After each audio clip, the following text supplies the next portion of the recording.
একটা ছেলে আর একটা মেয়ের সাথে দেখা হয়। মেয়ে 10 সেন্টিমিটার ও বেহুশ হয়ে যাচ্ছে। সেই মুহূর্তে ছেলেটাই নিয়ে বাসায় আসে, মেয়েকে দুধ দিয়ে বাটিতে গোসল করায় আর ঘুমানোর জন্য একটা টিস্যু বক্সে নিয়ে একটা রুমাল দিয়ে আরামদায়ক বিছানা তৈরি করে। মেয়েটায় অনেক খুশি হয়।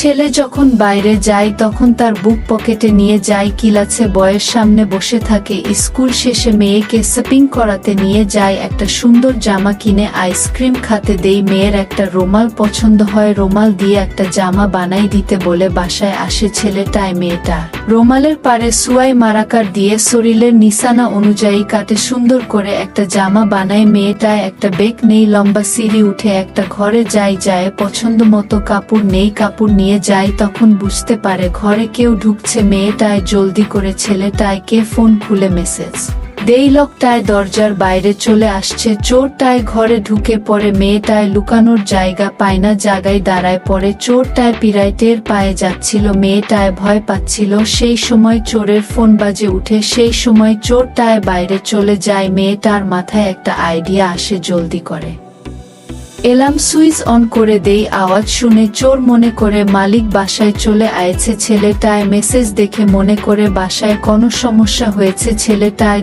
দৌড়াতে বাসায় চলে আসে, দেখে মেয়েটায় ঠিক আছে। ছেলেটার দেখায় বিভিন্ন রকমের কাপড় দেখায়, মেয়েটায়